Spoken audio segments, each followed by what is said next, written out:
Hey guys, I'm here with Walt Flint. You guys remember him. And this is Nick Peak. And you guys actually go way back. You were friends with Walt's dad as a child, I believe? Yeah, Walt's brother's my godchild. Yeah. And if you guys remember Walt from Bottle to Throttle, Walt was one of those guys. He was my mentor in the world of aviation and also other things. But he, that's him hiding behind the hat there. Walt was a U-2 pilot. Before that, he was a B-52 pilot, and he's also a T-38 instructor pilot, or was.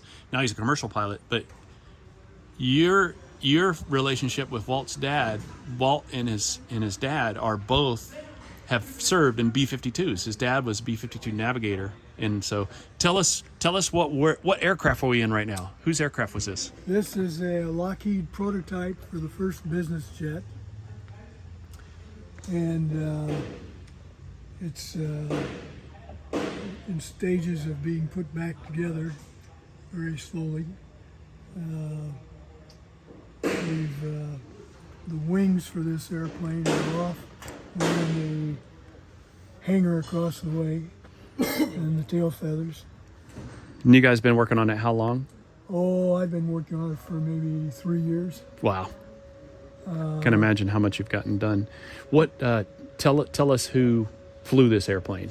This was Kelly Johnson's airplane that he flew to Area 51 and meetings in Washington, D.C., wherever Kelly wanted to go. It was, the interior was a Kelly green, and we're up in discussion now as how we're going to finish the upholstery for the cabin seats and the floor covering.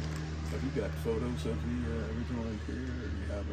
We have photos of the interior when it arrived here. There are a lot of photos available of the exterior. I imagine a lot of them are probably in black and white. Some in black and white, but some in color, because we want to, whatever scheme, we want it to be reproduced in the same color as it was at whatever period of time they want to represent when this thing goes for exhibit. Did Kelly Johnson pilot this himself? Oh, I'm sure he did. I don't know. That's pretty impressive to be an engineer and be the pilot and have his own personal commuter aircraft. And this is pretty big. I mean, this is bigger than a CT-39. Remember, it kind of gives me that feeling of the That's little... what I thought it was when you first went. It's like a CT-39 stretch from the outside. We'll look at it from the outside in a second. It's a 10-seat cabin. And 5 on each side? Yes. That's a lot of leg room for 5. Front seats face one another. Did they have a little table in between, or like a little banquet table or anything? No tables. And this hinge we had to remanufacture here.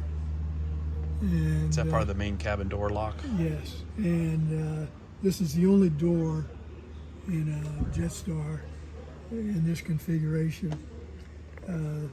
Later ones come in and slide this way. This is... I'm seeing some crank out windows for the co-pilot and the pilot that would look. I don't know if those are big enough to be used as emergency exits, but I do see there's 2 over wing exits. I'd be in trouble. Or maybe, is there just one? It looks like that's a hatch there. Yes, that is an emergency hatch. Yeah, and it's only on one side, on the starboard side. We had to replace one of the windows on this side, that second one there. And the engines on this one, interestingly enough, are Bristol engine. I can't recall the exact nomenclature, but British. And this airplane has just 2 engines. The Air Force, several of these, and in fact, I think most of them went to the Air Force. They didn't want the Bristol engine; it had to be a U.S. manufacturer, and which decreased the range of the airplane. So this was the only one, and just the two-engine configuration. We have all the drawings for this airplane except some things. Like for instance, here the oxygen lines comes in here, and there's a piece here that we couldn't find a photograph of, nothing in the drawings that show it. So we winged it as best we could to make it look like we thought it should. I can look when I Just get a home. plastic cover. Yeah, there you go. And this is the one we made. Yeah, I'll bet you that's pretty darn close. Yeah. I'll bet you that's pretty darn Was it a close. high pressure system? Yes. In fact, we still have bottles in the back. I'll show you the hatch underneath. And as far as we know, it's still a charged bottle. Are you using the 3D? No, we didn't. We don't have that sophistication. Wish we did. Fiberglass? Yeah, we made it out of. Yeah, because Yes. you had to match where the holes are.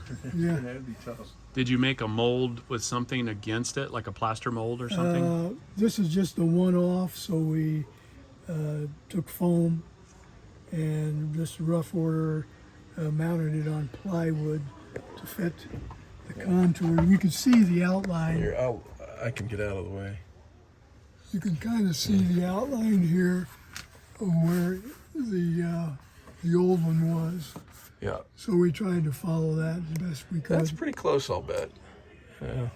So that's Well, I have like one more question. sure. Is it not satisfying to work and touch a piece of history like this? Oh, I love it. I was telling Walt, we just recovered the wings on a False 11 biplane that most of the wing or most of the airplane is original from 1917, whatever.